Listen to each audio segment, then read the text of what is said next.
Hey everyone, welcome back to another video. Today we're going to be going through a little tour of this factory which I built recently in Bleak Beach. I do build all of these live on stream. You can check out my Twitch channel over at twitch.tv/MikeyMoogle. I'm streaming 8 a.m. Eastern, Monday through Saturday. So please go have a look if you're interested. So this building in Bleak Beach is the area where there's usually the furnace, and I think it teaches you about the electricity and how the furnace works. So I kind of wanted to use that as a base and build on it. A lot of the buildings that I do, I sort of try to keep some element of what was there originally and just build from it.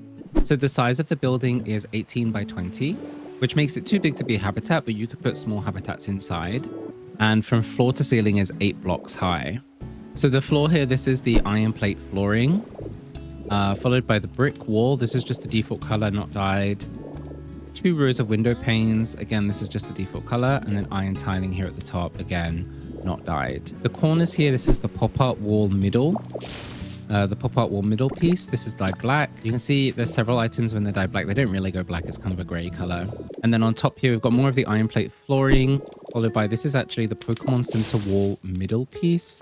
Again, dyed black to make this like nice gray color.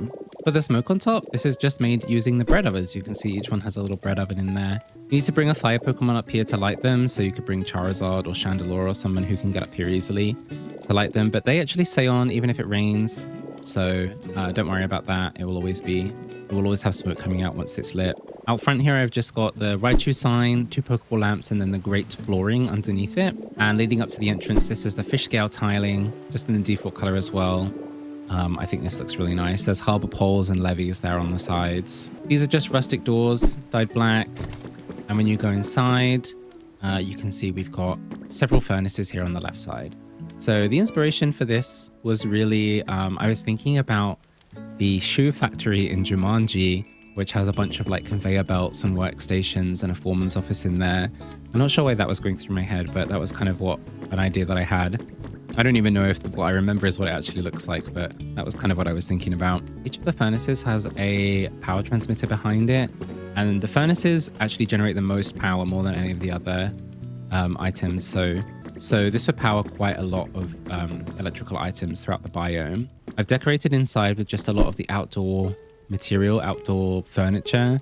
So you can see I've got things like tires and scaffolding, excavation tools, sandbags, the warning cones, step ladders, metal drums, things like that. Over on this right side here, I've got some industrial desks, industrial stools together to make workstations. Got desk lamps, notepad, pencils, papers, things like that. Anything I might imagine in like a little sort of workstation inside a factory. The old like damaged wooden boxes, traffic cones there, and a few things like that around. Over here we've got the foreman's office. I put a bell out front, simple doors here, and then simple flooring inside to make a little smaller habitat inside here. So this room I believe was 8 by 9, and because it's smaller you can just have this as a habitat. I've got Arcanine living in here at the moment. I was trying to think who else would be a good foreman to watch over the Pokemon out there. Got a crafting station here, some plants and calendar there. I've just got a desk here with a laptop, pen, and then the fancy chair there, corkboard on the wall, and a few other little decorations. You could kind of do anything really in here, whatever you think would look nice. Oh, Arcanine's back. A whiteboard there, a little potted plant, and you can see we've also got a row of windows here to look out. The main challenge with this build was just collecting all of the brick and all of the iron. So yeah, you can imagine that it cost quite a lot. I mean, this iron tiling here for the floor and on the ceiling took about 500 blocks, I think, for all of this.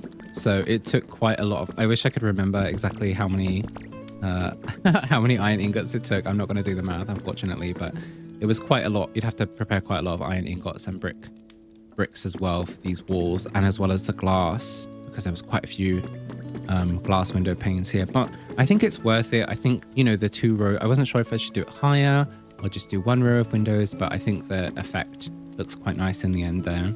You can see we've also got some wires there with pulleys hanging down. I think it gives a nice like factory feel. And You could pretty easily make additional habitats in here. If you put the metal drum next to the furnace, then that becomes a habitat. You could also put small things on the table here like food, or you could put the flower vase on there as well to make some smaller habitats there. But yeah, I think it sticks out quite a bit in the biome, but I'm going to be doing some other bigger buildings like over here. I'm planning to kind of knock these two down and build something else kind of cool over there.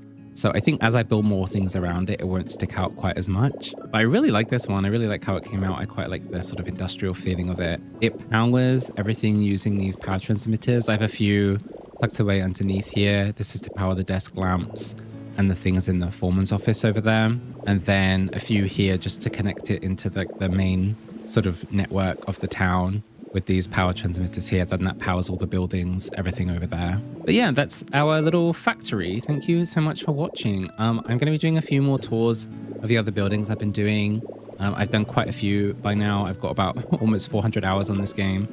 So I've been playing it quite a bit. If there's anything that you want to see or you have any questions, please let me know. Make sure to like, comment, and subscribe, and I'll catch you all in the next one. Thanks for watching. Bye, everyone.